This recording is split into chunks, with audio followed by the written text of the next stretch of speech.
Yo, what's up, guys? Welcome back to another video. My apologies, I wasn't able to go live. Just pretty much hung out with the family today. Got caught up in the moments and lost track of time. So, um, maybe I'll just do the stream tomorrow. But anyways, what I wanted to talk to a lot of you guys about really is this issue going on with Google Project Zero and their discovery regarding iPhones. And reading a little bit more about it, I do want to kind of just pretty much shine some more light on it because this is pretty serious when you kind of think about it. Um, Apple is probably in shock themselves too. Now, the article that I read this from is from Forbes. So if you guys want to go ahead and read that article, you guys can yourself. But they talk quite a bit inside here of just a little bit more of what's going on. And so what was done, basically, just straight out, is a bunch of iPhones, whether or not they're on an older version of iOS up to a newer version of iOS, they were still hacked. And this was done through a website by iPhone users visiting this website allowed their devices to get hacked. Now, this was reported that these attacks took place in China. Okay, so as I'm reading through this, it's not making any mentions of any iCloud accounts and iPhones here in the U.S. Being experiencing this, but what they're kind of pointing to basically is the fact that in China, basically, all these devices were hacked, and it almost seems like they're implicating the Chinese government for basically wanting to see what iPhone users in China are doing, apparently. Um, so here, basically, an excerpt from this. They put the fact that China is most likely the culprit. Well, China is the most likely culprit is not surprising. The authorities in Xinjiang were where it's reported that as many as 1 million members of the minority Muslim population there entered in retraining camps and have been at the forefront of the use of surveillance technology to monitor and oppress the population. This has included smartphone monitoring, facial recognition, and citizen scoring. Kind of weird to really get that. I'm kind of going back up into this article basically even more. It says the news was disclosed just as Apple confirmed its September 10th launch date for the upcoming iPhone 11, and the scale of the revelations have put a massive dent in the usual gloss of its annual event. The news of the hack also shines a light on Apple's approach to software development and penetration testing and patching. And to many surprise, the Cupertino giant has been found wanting. A little bit more here just to share with you guys. So they originally reported it on Friday and said that the time that the clear implication is that the attack targeted a particular geographic or demographic, and that along with clear sophistication of the attack points in the direction of a nation state sponsored threat. So really, all this time before, like, when there was this big thing about the government wanting some sort of backdoor to iOS because they wanted to be able to get into iPhones that they may have collected from a terrorist attack.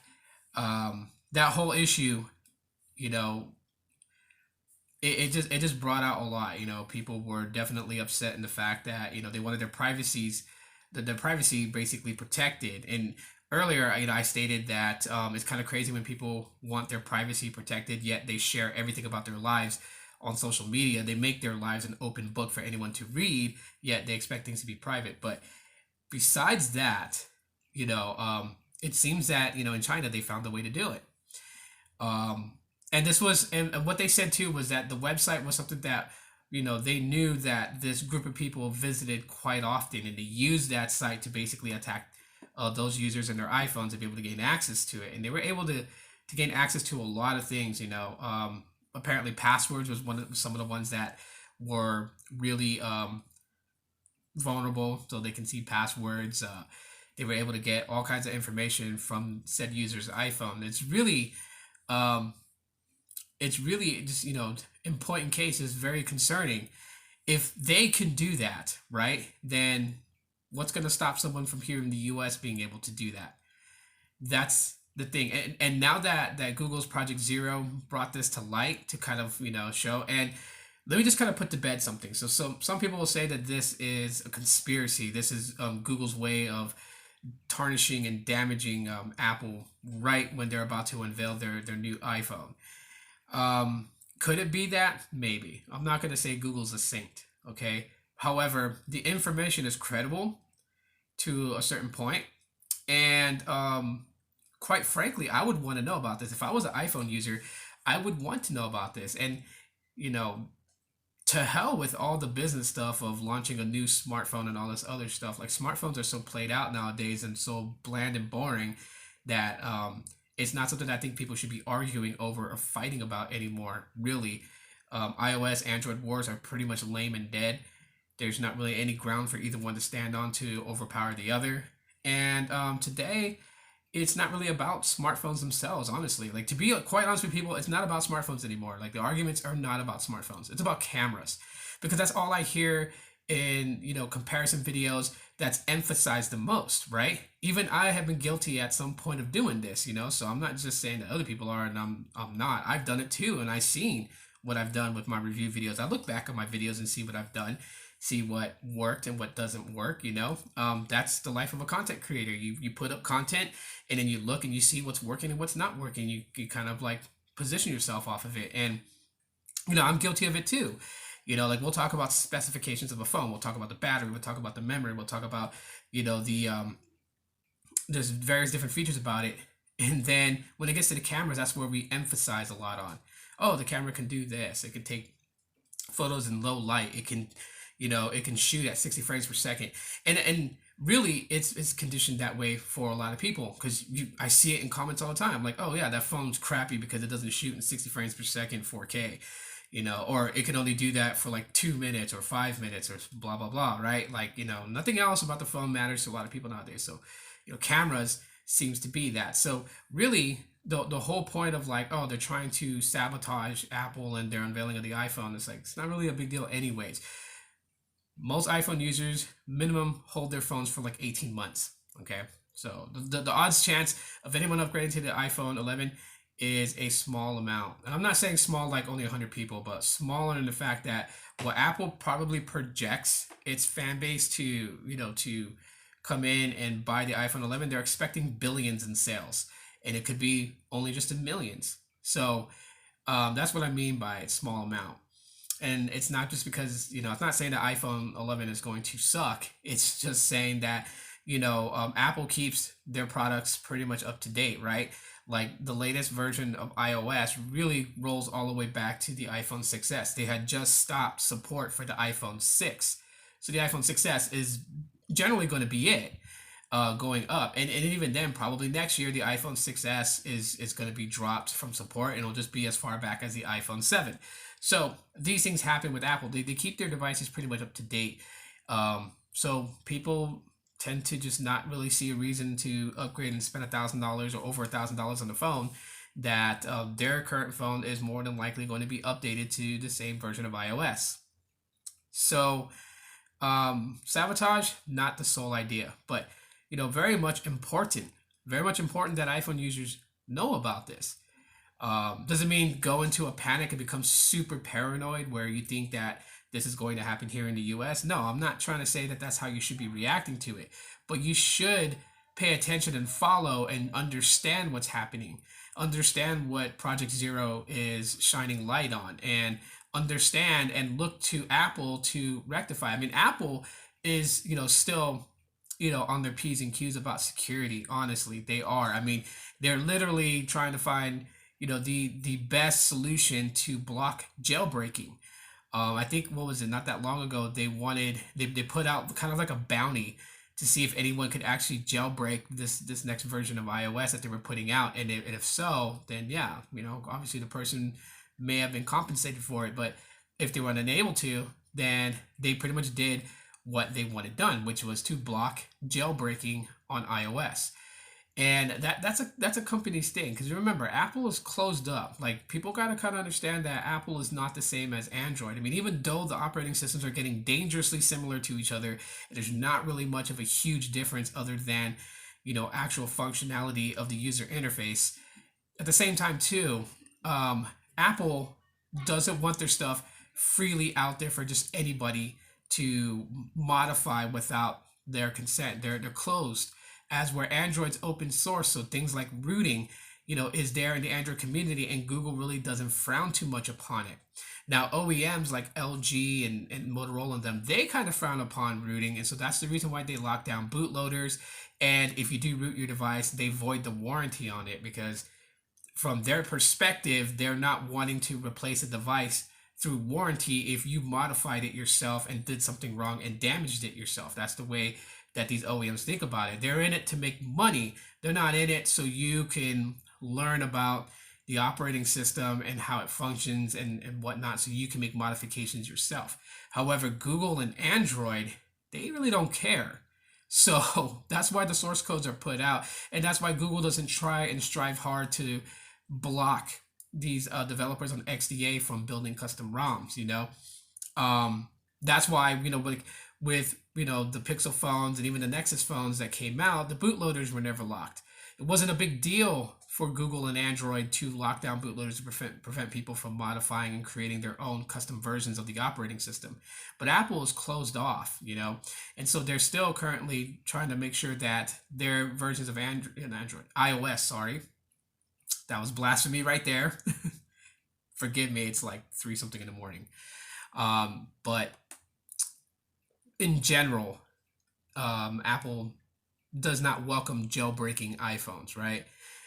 If they wanted to, then they would just put out their source code files for iOS and have anyone else be able to mess with it, Which is the reason why that when people, like when the first iPhone was jailbroken, Apple pretty much compensated the guy who was able to jailbreak it, and basically gave him a job with Apple.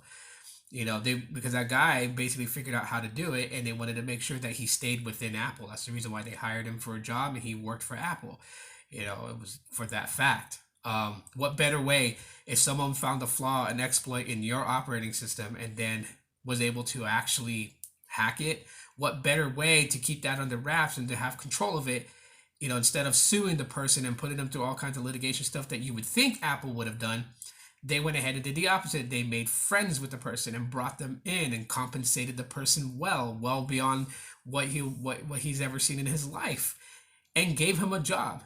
So, I mean, that's one way to suppress that. But I mean, still, jailbreaking still remained. Someone else figured it out. Someone else did it for the later versions of iOS, and it remained. But for them to do this recent experiment to see if someone could jailbreak, I want to say it's iOS. Was it 12? I can't even remember what software version number.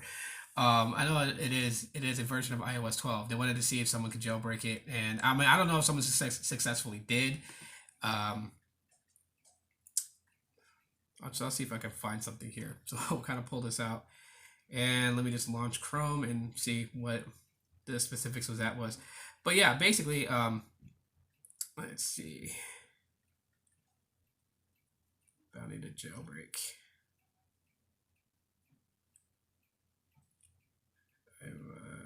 Let's see. Was it 12.1? No. I mean, they did do a bounty on that one. From this site, it says there was a $100,000 bounty being offered for iOS 12 or iOS 12.1.2 jailbreak. See if there's anything more recent.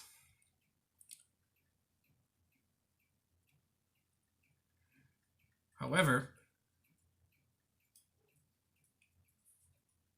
let's see.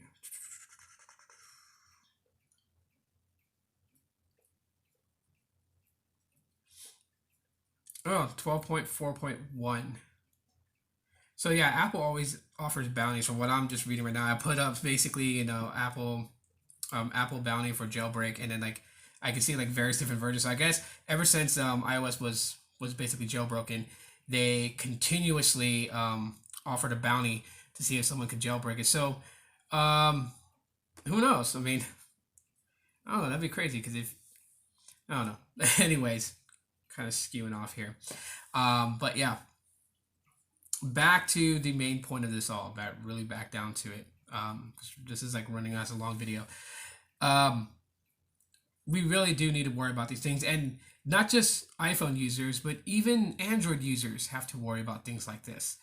And again, we're in the age of sharing information but wanting things to be private. Shout out to SMT for dropping a comment on the earlier video.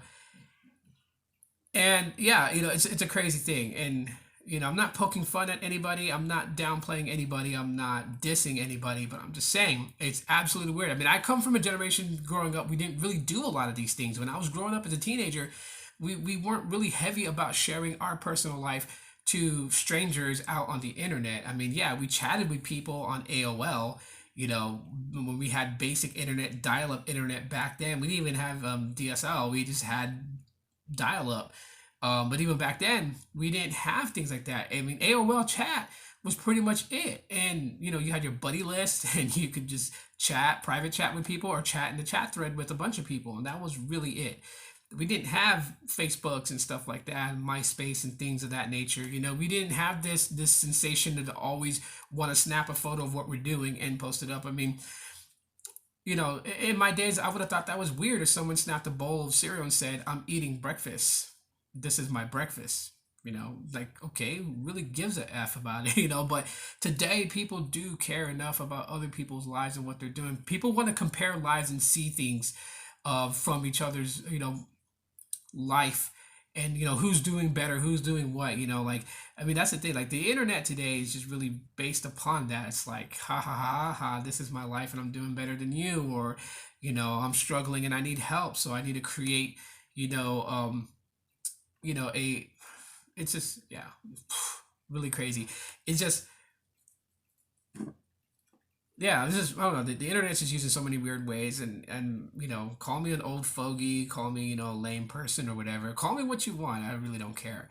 But you know what, like, changing with the times. You try, like I try. Sometimes I'll be honest with you guys, sometimes I feel freaking weird as hell being on Snapchat. Like, I just feel out of place. Sometimes I feel weird about being on Instagram. Like, what am I doing here? Like, why am I doing this? Obviously there are some positives out of it. Like, you can keep your family up to date. Like, if your family follows you on Instagram, they can see photos of you and the family as like a nice little album for them to go check out.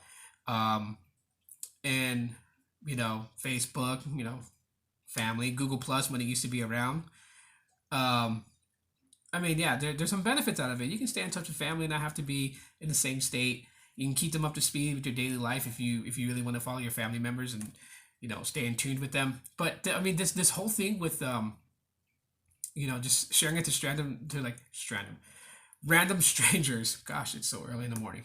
But random strangers, really is a thing that's just like, I don't know, weird. So I'm sorry if you guys disagree with me, because you guys are okay, used to this type of thing of online social media sharing and just doing that kind of stuff, and that's cool. Nothing wrong with it. Um, Times move on, things change. Things will never be the same. Generations come up with new things, and that's how life works. So, but anyhow, guys, I'm kind of rambling on now. I'm kind of shifting away from what's happening in China to online, and even though they do kind of connect, yeah. So anyways, guys, again, let me know what you guys think. I'm gonna follow this through. Hopefully it's some sort of hoax, or maybe it's just blown up something big from something small.